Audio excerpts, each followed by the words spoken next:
The massive space station floated in the darkness like a silver jewel.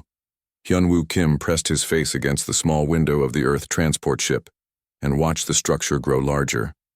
His hands were steady, but his heart beat fast. This was the moment humanity had waited for since they first looked at the stars. "Amazing," whispered Mi-young Park from the seat beside him. She carried a small bag that held pictures of her family and a container of Korean tea. All those different alien species living together. Tae-ho Lee sat across from them, his military uniform neat and clean. He had been quiet during the long journey from Earth. Now he spoke in his calm voice. "Remember what the briefing said. They think we are weak. They studied our planet and decided we are nothing special." Hyunwoo nodded. The reports from the advanced scouts had been clear. The Galactic Council saw Earth as a garden world. They thought humans were soft creatures who had somehow gotten lucky with technology. Most alien species came from harsh planets where only the strong survived. They could not understand how beings from such a peaceful place could build spaceships. The docking process took an hour. When the airlock finally opened, Hyunwoo stepped into a corridor filled with beings he had only seen in pictures. Tall, blue-skinned creatures with extra arms walked beside short, furry aliens with big eyes. The air smelled strange, like metal and flowers mixed together. A robot voice spoke in perfect English. "Human delegation, please follow the yellow line to conference room 7. They walked through hallways that curved and twisted. The walls were covered with symbols from dozens of different worlds. Other aliens stopped to stare at the humans. Some pointed. Others made sounds that might have been laughter. "Look at them," Tae-ho said quietly. "They think we are pets." Conference room 7 was huge. The ceiling stretched up so high that clouds could have formed near the top. A round table sat in the center, big enough to hold 50 beings. Most of the seats were already taken. At the far end sat the largest alien Hyunwoo had ever seen. Its skin looked like gray rock, and muscles bulged under natural armor plates. 6 arms ending in claws rested on the table. This had to be Grixtal, the war commander of the Vorthak Empire. Next to the giant sat a creature that seemed to be made of light and shadow. Its body shifted and changed shape as it moved. Bright eyes floated in what might have been its head. This was Ythmora, the high scholar of the Selenian collective. Other aliens filled the remaining seats. Some looked like insects with too many legs. Others resembled plants with faces. A few seemed to be made of living liquid that held a basic shape. Hyunwoo walked to the 3 empty chairs marked with Earth symbols. The room grew quiet as the humans sat down. Every alien eye in the room focused on them. Grixtal leaned forward. When he spoke, his voice sounded like rocks grinding together. "So these are the famous Deathworlders from the 3rd planet of Sol system." The word Deathworlders surprised Hyunwoo. He had expected them to call Earth a garden world. "Your planet has been classified as dangerous," Ythmora added. Her voice seemed to come from everywhere at once. "High gravity, poisonous atmosphere, extreme weather, yet you appear so fragile." Grixtal made a sound that might have been laughter. "Look at them. No natural weapons, no armor, small and weak.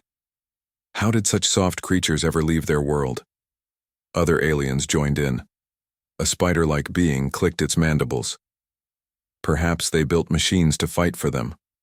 Or maybe they are not the real intelligence from their world," suggested a creature that looked like a walking tree. "Maybe the real Earth beings are hiding." Mi-young's face grew red, but she stayed quiet. Tae-ho's hand moved slightly toward where his weapon would be if he were armed. Hyunwoo raised his hand to stop both of them. "We understand your confusion," Hyunwoo said in his most diplomatic voice. "Earth is indeed a challenging world. We learn to adapt." "Adapt?" Grixtal stood up. Even sitting down, he had been tall. Standing, he was enormous. "My people conquer worlds by eating the hearts of our enemies while they still beat. We drink the blood of creatures that would kill your entire species with one bite." "What could you soft beings possibly know about survival?" The other aliens murmured agreement. Hyunwoo could see they had already made up their minds. Humans were weak. Earth was weak. This first contact meeting was just a formality before they decided what to do with humanity. Perhaps, Hyunwoo said slowly, we should continue this discussion over a meal. Breaking bread together is an old human tradition for building friendship. The aliens looked confused. Ythmora's shape flickered. Bread? What is this bread? Food, Myung explained. We would like to share food with you, to show our culture. Grixtal laughed again, louder this time. Food? Yes. Let us see what Deathworlders eat. I will show you a real warrior's feast. We will consume the flesh of the mighty Thorak beast, caught fresh from the hunting grounds of Vorthak Prime. And we shall provide crystalline nerveworms from the deep caves of Selenia, Ythmora added. Their touch dissolves most organic matter, but we have learned to consume them safely. It is a test of worthiness. Other aliens began suggesting their own dangerous foods. The room filled with descriptions of creatures that shot poison, plants that exploded when touched, and liquids that could melt through metal. Hyunwoo listened politely to each suggestion. When the room grew quiet again, he smiled. Those all sound very interesting. We would be honored to try your foods, but we insist on providing something from Earth as well. What could your garden world possibly offer? Grixtal asked. Do you have any dangerous creatures at all? Oh yes, Myung said quietly. We have some things that might surprise you. She looked at Tae-ho. He nodded once. We call it Korean food, she continued. It is very popular on Earth. Comfort food for when we are far from home. The aliens exchanged glances. Comfort food from a race they considered weak? This would be amusing. Very well, Grixtal declared. We shall feast together. You will see what real warriors eat, and we will sample whatever mild foods your peaceful world has produced. As the meeting broke up and aliens began filing out to prepare for the feast, Tae-ho leaned close to his companions. Are you sure about this? He whispered. Myung smiled, for the first time since they had arrived. They want to see what Deathworlders eat. Let's show them. Hyunwoo watched the aliens leave, still talking about their dangerous foods and weak humans. They had no idea what was coming. Soon they would learn that humans had not survived Earth by being weak. They had survived by turning everything deadly into something they could live with, even their food. The station's main dining hall was bigger than most Earth buildings. Tables stretched across the floor in perfect rows, each one designed to hold different types of alien bodies. The ceiling was clear, showing the stars and passing ships outside. Myung stood in the center of the room, looking around with the eyes of someone planning a battle. She had changed from her diplomatic clothes into something more practical. Her sleeves were rolled up and her hair was tied back. I need to see the kitchen, she told the nervous station manager. The alien looked like a tall, thin human, but with purple skin and 4 arms. Its name was impossible for human tongues to say, so it had told them to call it Manager. The kitchen? Manager's voice was high and worried. But the food preparation systems are fully automated. You just tell the machines what you want and they make it. That will not work, Myung said firmly. I need to cook by hand. Real cooking, not machine food. Manager's 4 arms waved in confusion. But why? The food synthesizers can create any molecular structure. They are perfectly safe and clean. Tae-ho stepped forward. She means traditional cooking, with real ingredients and actual preparation. It is important for human culture. The explanation seemed to make Manager even more worried. Biological preparation of food, with living organisms and chemical reactions. That sounds very dangerous. It is safe, Hyunwoo promised. Humans have been cooking food this way for thousands of years. After much discussion and many signed documents promising that Earth would pay for any damage, Manager led them to a smaller kitchen used for special dietary needs. The room had basic heating elements, cutting surfaces, and storage containers. It looked primitive compared to the gleaming food synthesizers, but it would do. What ingredients do you need? Manager asked, pulling out a data pad. Myung smiled. First, I need cabbage, but not just any cabbage. I need it fermented with salt and left to age until it is sour, Manager typed quickly. Fermented vegetable matter. The system shows a warning. It says fermented organic material can contain dangerous bacteria. That is the point, Myung said happily. I also need rice, but it must be processed with a specific bacteria, culture to create alcohol. More typing. More warnings appeared on the data pad. I need hot peppers, very hot ones. The kind that produce capsaicin as a defense against being eaten.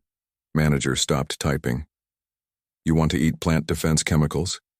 Yes, and I need meat that has been soaked in a mixture of fermented plant juices and allowed to absorb them. The data pad was now flashing red warnings. Manager looked sick. And I need several types of bean paste that have been fermented with different mold cultures. Mold, Manager repeated weakly. You want to eat mold? Good mold, Tejo added helpfully. Mold that has been growing for months. Manager excused itself and went to make several communication calls. Hyunwoo could hear it talking rapidly in its own language, probably asking for permission to allow humans to create biological weapons in the kitchen. While they waited, Mi-young began planning the meal. We will start simple, she told her companions. Kimchi jjigae for the main dish. It has fermented cabbage, meat, and enough spice to wake the dead. Then tteokbokki with extra gochujang. The rice cakes will seem innocent until they taste the sauce. What about side dishes? Tejo asked. Plenty of kimchi, of course. Different types, and some pickled radishes.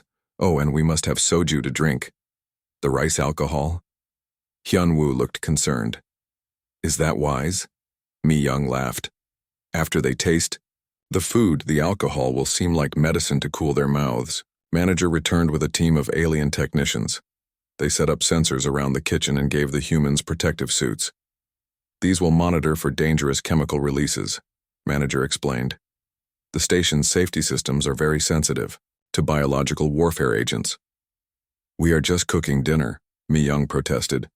That is what you call it, Manager muttered. The ingredients arrived in sealed containers. Even through the packaging, some of them smelled strong enough to make nearby aliens step away. The kimchi made several technicians check their air filters. Mi-young opened the first container and breathed deeply. Perfect. This has been fermenting for exactly the right amount of time. The smell hit the room like a wave. 2 aliens ran for the exit. Manager's purple skin turned a sickly green color. What is that odor? It gasped. Fermented cabbage with garlic and red pepper, Mi-young said as she began cutting vegetables. In Korea, we eat this every day. The kitchen filled with more smells.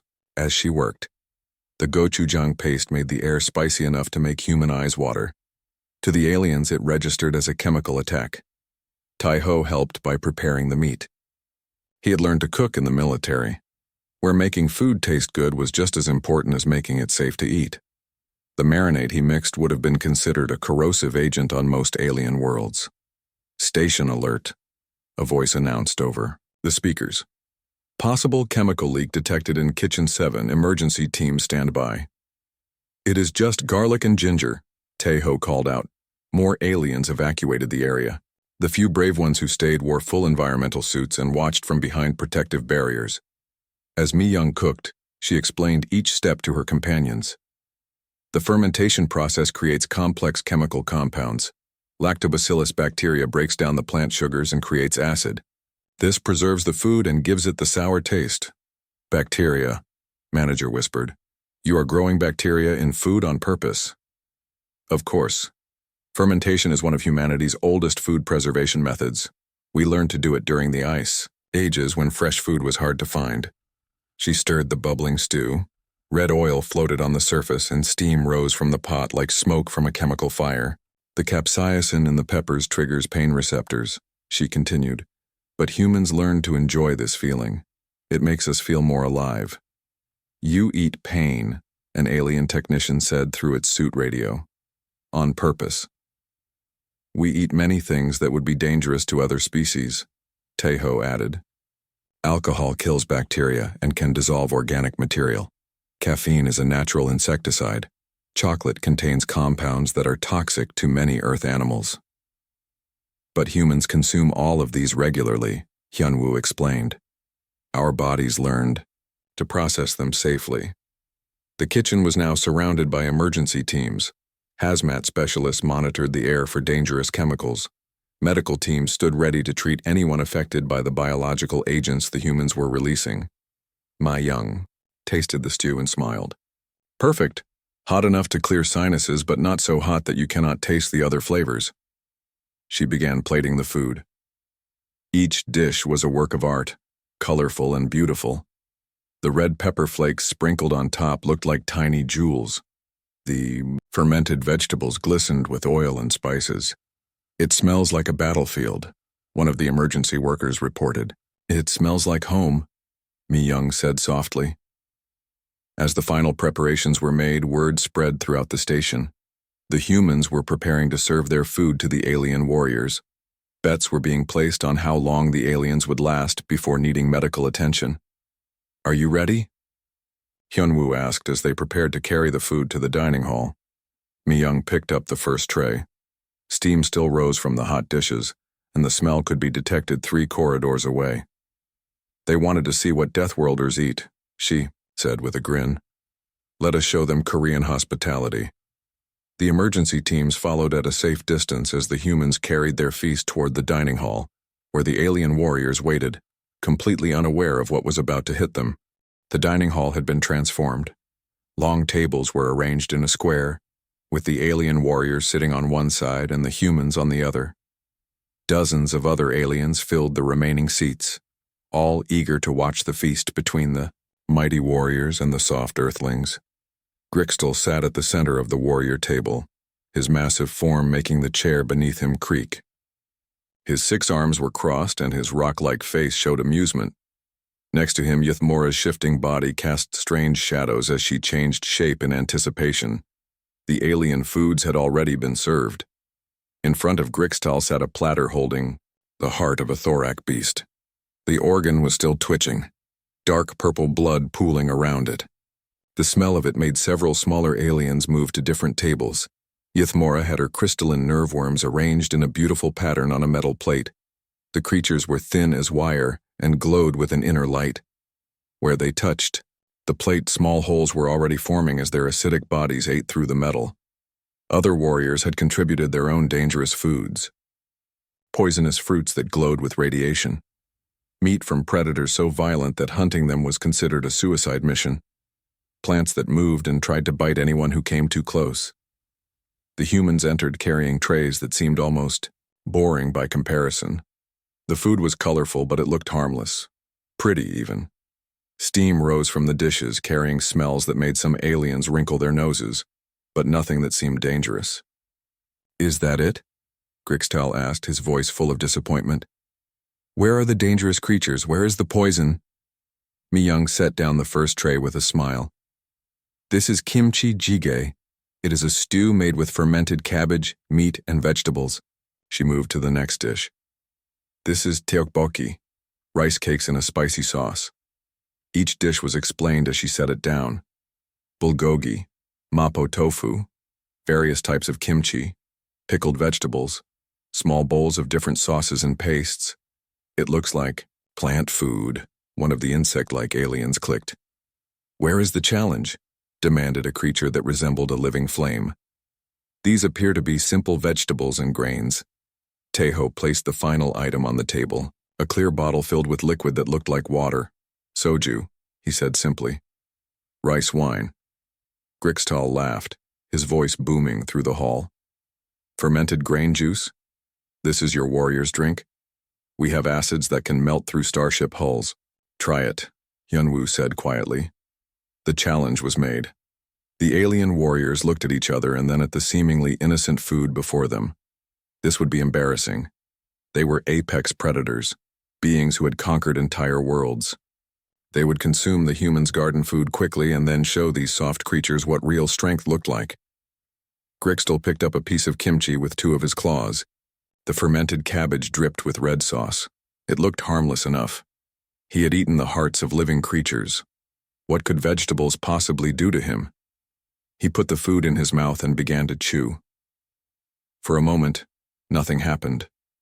Grixtal's expression remained confident. Then his eyes widened. His rocky skin began to change color, shifting from gray to a bright red that started at his mouth and spread across his face like wildfire. A sound escaped from his throat. It started as a gasp and turned into something that might have been a roar of pain. His 6 arms began waving frantically as he reached for anything that might help. His natural armor plates, designed to protect him from energy weapons, began to sweat a strange liquid. Yithmora, seeing her allies' distress but determined not to show weakness, picked up a rice cake covered in gochujang sauce. Her form flickered, more rapidly as she consumed it. For a few seconds she maintained her composure. Then she began to glow. Not the soft light she usually produced, but a harsh, bright glare like a star going nova. A high-pitched sound filled the air, a keening wail that made every glass in the room vibrate. Her shifting body lost all control, changing shapes rapidly as if she were trying to escape from her own skin. Other alien warriors, seeing their leaders in distress, tried the human food. Each reaction was more dramatic than the last. A crystal-based life form turned black as its internal structure was disrupted by capsaicin compounds it had never encountered. A plant-like creature began wilting rapidly, its leaves curling up as if poisoned. The insect aliens made clicking sounds of panic as their chemical sensors overloaded. Across the dining hall, other aliens began to panic. Emergency alarms started, blaring as the station's automated systems detected what they classified as a chemical weapons attack. Medical emergency in the main dining hall, the station's voice announced. Multiple casualties from unknown biological agents. It is just Korean food, Mi Young said to the chaos around her, her voice calm and helpful.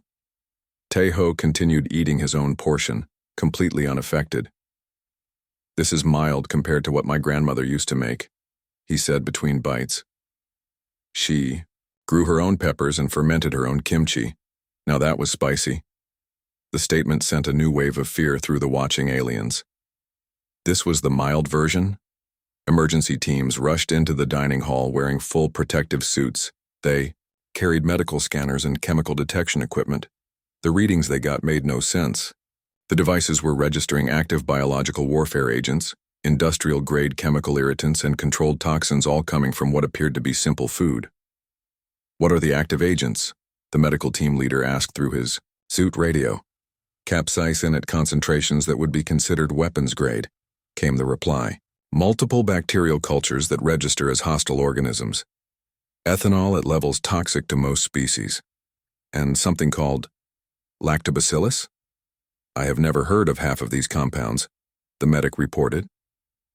Requesting backup from the bio-warfare specialists, Hyun-woo stood up calmly and addressed the chaos. There has been a misunderstanding. This is normal food from our world. We eat it every day. One of the medical team members pointed a scanner at him. Sir, you are showing massive exposure to biological agents. You should be unconscious or dead. I am fine, Hyun-woo replied. We have been eating these foods since we were children. Our bodies are used to them. Mi Young picked up a piece of kimchi and ate it while the medical teams watched in horror. The fermentation process creates beneficial bacteria. It is very healthy. She offered a taste to one of the medics. He backed away so quickly he nearly fell over. Grixtal, his voice now a weak whisper, looked up at the humans with new understanding in his eyes. You consume poison every day for pleasure. It is not poison to us, Tae-ho explained. Our world taught us to eat many things. Fermented foods for nutrition, spicy foods to fight infection, alcohol to purify water. Everything on Earth tried to kill us, so we learned to eat it instead. Yithmora's form had finally stabilized, but she was now a pale shadow of her usual brightness. The bacteria in your food, they are alive, very much alive, Mi Young confirmed. Billions of them. They help us digest food and fight disease. You carry biological weapons in your digestive system, one of the insect aliens managed to say. We carry beneficial bacteria, Hyun-woo corrected. They are our partners, not our weapons. The revelation hit the alien audience like a shockwave. These humans, whom they had dismissed as weak garden worlders, were walking biological warfare factories. They had weaponized their own food, turned their digestive systems into chemical processing plants, and made friends with bacteria that would kill most other species. As medical teams carried away the affected warriors, word spread throughout the station. The humans had not attacked anyone. They had simply shared their lunch, and that lunch had defeated some of the most feared warriors in the galaxy. "My people," Grixtal said weakly as he was loaded onto a medical transport, "will hear of this day. You are not soft prey. You are apex predators disguised as herbivores." Mi Young packed up the remaining food carefully. "Should we save some for later?" she asked innocently. The entire medical team stepped back as one. No one answered her question. The station's medical bay was busier than it had been in years. Alien warriors lay in treatment pods while machines worked to flush unknown chemicals from their systems. Medical staff moved between patients, studying readings that made no sense, according to galactic standards. Grixtal occupied the largest medical pod. His rocky skin had returned to its normal gray color, but his eyes still watered from exposure to capsaicin compounds his species had never encountered. Monitoring devices beeped around him, tracking his recovery from what the medical computers insisted was chemical weapons poisoning. "The human delegation requests permission to visit the medical bay," announced the station's voice over the communication system. "Absolutely not," replied the chief medical officer, a tall alien with too many arms and bright blue skin. "They are walking biological hazards. Their very presence could contaminate the patients.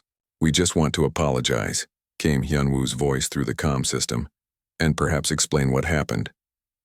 After much discussion and the installation of additional air filters, the humans were allowed into a sealed conference room connected to the medical bay. They could see the patients but were separated by thick transparent walls.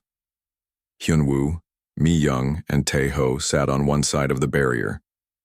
On the other side, Grixtal was wheeled in on a mobile medical bed, still connected to various monitoring devices. Yithmora floated nearby in a containment field designed to keep her stable.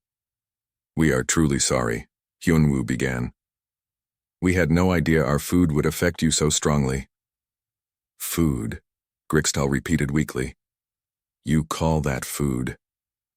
"Yes," Mi Young said, looking confused. "Simple Korean dishes. Things I learned to cook from my mother who learned from her mother. We have been eating these foods for thousands of years." The medical officer pulled up holographic displays showing the chemical analysis of the human meal. The data filled the air with complex molecular structures and warning symbols. "According to our analysis," the medical officer said, "your meal contained over 200 different bacterial strains, most of which are classified as dangerous organisms by galactic health standards." "Those are good bacteria," Mi Young protested. "They help digest food and keep us healthy." "You also consumed ethanol at concentrations that would kill most sapient species," the officer continued, "and chemical compounds that trigger severe pain responses in 98% of known life forms. The soju was not that strong," Tae-ho said. "Maybe 20% alcohol. I have had much stronger." The medical officer's datapad started flashing warning signals at the mention of stronger alcohol. "But how?" Yithmora asked, her voice barely a whisper. "How do you survive consuming such substances?" Hyunwoo leaned forward. "That is what we are trying to explain. Earth is not the garden world you think it is. Our planet is extremely dangerous." He gestured, and a holographic display of Earth appeared in the room. To the aliens, it looked beautiful. Blue oceans, white clouds, green continents. "Our world looks peaceful," Hyunwoo admitted. "But appearances lie. Earth is classified as a Class 12 death world in your own databases." "Impossible," Grixtal said. "Class 12 worlds cannot support complex life." "They can," Tae-ho said quietly. "They just make that life very tough." Mi Young stood up and began pointing to different parts of the Earth hologram. "Our planet tries to kill us in many ways. Extreme weather that changes without warning. Earthquakes that split the ground open. Volcanoes that fill the air with poison gas. The creatures on our world evolved to be dangerous," Tae-ho added. "Plants that produce toxins to avoid being eaten. Animals with venom and poison. Bacteria and viruses that constantly try to invade our bodies." "So we adapted," Hyunwoo continued. Over millions of years, humans learned to survive by eating the things that tried to kill us. The medical officer was taking notes rapidly. You evolved resistance to biological toxins. More than that, Mi-young said. We learned to use them. Fermentation was one of our first technologies. We discovered that controlled bacterial growth could preserve food during harsh winters. She pulled out her personal data pad and showed pictures from Earth. This is kimchi being made in Korea. Vegetables are mixed with salt and bacteria, then stored underground for months. The bacteria create acid that preserves the food and makes it safe to eat. You bury food in the ground. With hostile organisms, Ythmora said in horror. We partner with friendly organisms, Mi-young corrected. They protect our food from the dangerous ones. The spices serve multiple purposes, Taeho explained. Capsaicin kills harmful bacteria and parasites. It also triggers endorphin release, which makes us feel good. Pain became pleasure. That is insane, the medical officer muttered. That is survival, Hyunwoo said firmly. Everything on Earth is trying to survive and everything is trying to kill everything else. Plants evolved toxins. Animals evolved resistance to those toxins. Then they evolved their own toxins. The cycle never stops. He pulled up more data. Humans consume caffeine, which is a natural insecticide that plants use to poison insects. We drink alcohol, which kills bacteria and was one of our first medicines. We eat chocolate, which contains compounds that are toxic to many Earth animals. We even eat plants that evolved to be too spicy for animals to consume, Mi-young added. Peppers developed capsaicin to stop mammals from eating them, but humans learned to enjoy the burning sensation. The aliens looked at the data in growing amazement. The list of potentially dangerous substances that humans consumed regularly was enormous. Things that would require hazmat suits for most species. To handle, humans put on their food for flavor. Our digestive systems became home to billions of bacteria, Taeho said. They help us break down food that would be inedible to most species. In return, we give them a safe place to live. You are walking ecosystems, the medical officer said in wonder. Every sapient species is, Hyunwoo replied. But Earth taught us to make friends with very dangerous partners. Grixtel struggled to sit up in his medical bed. Your world sounds like a battlefield. It is, Mi-young said simply. Every day. But it is also beautiful. The struggle makes us strong. The food we shared with you represents thousands of years of human survival knowledge, Hyunwoo explained. Every dish is a victory over our environment. Every flavor is a way we learn to turn something dangerous into something nourishing. Korean. Cuisine specifically developed around surviving harsh winters with limited resources, Mi-young added. We learned to ferment vegetables to preserve them. We used spices to prevent spoilage and disease. We created alcohol to purify contaminated water. The room was quiet as the aliens processed this information. Finally, Ythmora spoke. We have made a terrible mistake, she said. We saw your physical forms and assumed you were weak. We did not understand that your strength comes from adaptation, not size. We have studied many worlds, the medical officer added. But we have never encountered a species that survived by consuming their environment's weapons. Not consuming. Taeho corrected. Partnering. We learned to live with danger, not just avoid it. Grixtel's voice was stronger now, filled with new respect. You are not prey animals. You are apex predators who learned to eat everything that tried to kill you. We prefer to think of ourselves as survivors, Hyunwoo said modestly. No, Grixtel said, shaking his massive head. You are warriors. You have been fighting a war with your own planet for millions of years, and you are winning. Outside the medical bay, word was spreading throughout the station. The humans were not the harmless garden worlders they appeared to be. They were possibly the most dangerous species anyone had ever encountered, and they had been trying to be friendly by sharing their lunch. The implications were staggering. 3 days had passed since what station personnel now called the kimchi incident. The story had spread throughout the galactic communication networks faster than light itself.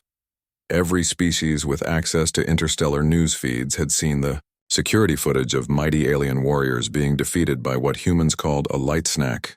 Hyunwoo sat in his quarters reading the latest reports from Earth. The reaction back home was mixed. Some humans were embarrassed that their food had caused an interstellar incident. Others were proud that Korean cuisine had made such an impression. The Korean government was already planning cultural exchange programs. A soft chime indicated someone wanted to enter. Hyunwoo opened the door to find Grixatal standing in the corridor. The massive warrior looked different somehow. His posture was more respectful, less threatening. "May I come in?" Grixatal asked politely. "Of course." Hyunwoo stepped aside to let the alien enter. Even in the spacious quarters, Grixatal seemed to fill the entire room. "I have come to apologize," the warrior said without his usual commanding tone, "and to make a request." Hyunwoo gestured to the largest chair, which barely held Grixatal's. "Wait. There is no need to apologize. We should have warned you about the spices." "No," Grixatal said firmly. "The fault was mine. I judged your species by appearance and made assumptions based on incomplete data. This is not the behavior of a true warrior." He paused, his rock-like features showing something that might have been embarrassment. "The footage of my reaction has been broadcast across 17 star systems. My own people have seen their war commander defeated by fermented vegetables." "I am sorry," Hyunwoo said sincerely. "We did not mean to cause you shame." "Shame?" Grixatal's voice rose slightly. Then he controlled himself. "No, it has brought me honor. My warriors now know that I was brave enough to taste the weapons of Earth's apex predators." Before Hyunwoo could respond, another chime sounded. This time it was Ythmora, her shifting form more stable than it had been in days. "I hope I am not interrupting," she said as she flowed into the room. "Not at all. Please join us." Ythmora's form solidified into something resembling a chair. "I have been analyzing the data from our encounter. The implications are significant." She gestured and holographic displays filled the air. Star charts, military positions, threat assessments. "Since news of the incident spread, there have been interesting developments," she continued. "The Korthak Dominion has withdrawn their invasion fleets from your system's borders." Hyunwoo leaned forward. "Invasion fleets?" 3 battle groups were preparing to claim Earth as a protectorate, Grixatal explained. "They assumed your world would be easy to conquer, simple garden worlders with basic technology." "But now?" Hyunwoo asked. "Now they are afraid," Ythmora said with what might have been amusement. "The footage shows human civilians casually consuming what their military specialists classify as biological warfare agents. They have decided that Earth may be difficult to occupy." More displays appeared showing communication intercepts and intelligence reports. "The Ravager clans have also changed their plans," Grixatal added. "They specialize in consuming conquered species. But after seeing what you consider food, they are concerned that humans might be inedible." "We are not actually toxic to other species," Hyunwoo said carefully. "We know that now," Ythmora replied. "But they do not. The fear is serving your interests better than any military fleet could." The alien leaders exchanged glances. Then Grixatal spoke formally. "On behalf of the Vorthak Empire, I request a military alliance with Earth." Hyunwoo was surprised. "An alliance?" "Your species possesses qualities that would be valuable in battle," Grixatal explained. "Not just physical strength, but mental resilience. Any beings who can consume pain for pleasure and partner with hostile bacteria as a survival strategy would be formidable allies." "The Selenian Collective also wishes to establish formal relations," Ythmora added. "We are fascinated by your adaptation techniques. The way you have turned environmental challenges into advantages is unlike anything we have studied." "There is something else," Grixatal said. "The Galactic Council has revised Earth's classification. New displays showed official documents with important-looking seals and signatures. Earth is no longer listed as a garden world," Ythmora explained. "The new classification is Extreme Hazard Deathworld. Approach with caution." "And humans?" Hyunwoo asked. "Apex chemical warriors," Grixtal said with what might have been pride. The first species to be classified as both sapient and biologically hazardous. Before Hyunwoo could fully process this information, his communication device chimed with an urgent message from Earth. He read it quickly, then looked up at his alien visitors. I have just received word from my government. Earth accepts your proposals for alliance and cultural exchange. Both aliens seemed pleased, though their expressions were hard for humans to read. There is one condition, Hyunwoo added carefully. The Korean government insists on hosting a cultural feast to celebrate the new alliance. Both aliens went very still. Mi Young has been planning the menu, Hyunwoo continued. She mentioned something called buldak and soju cocktails. Grixtal's rocky face went pale gray. Perhaps we could start with something milder? Like what? Hyunwoo asked innocently. Plain rice? Yuthmora suggested hopefully.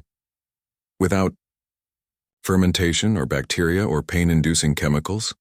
I will ask her, Hyunwoo promised. But she seemed very excited about sharing more authentic Korean dishes.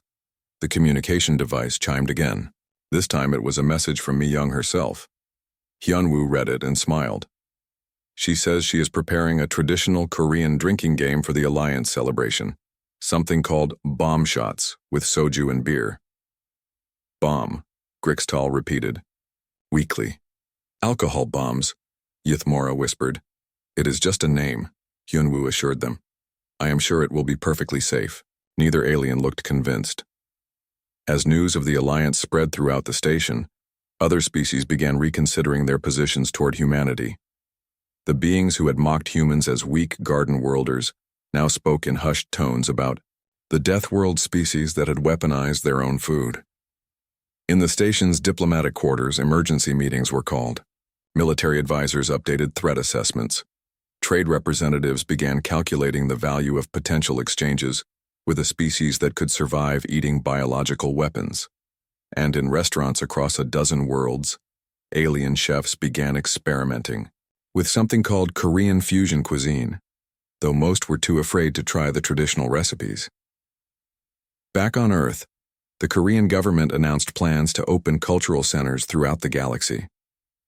The program would be called Spice Diplomacy and would introduce alien species to the wonders of fermented foods and capsaicin-based cuisine.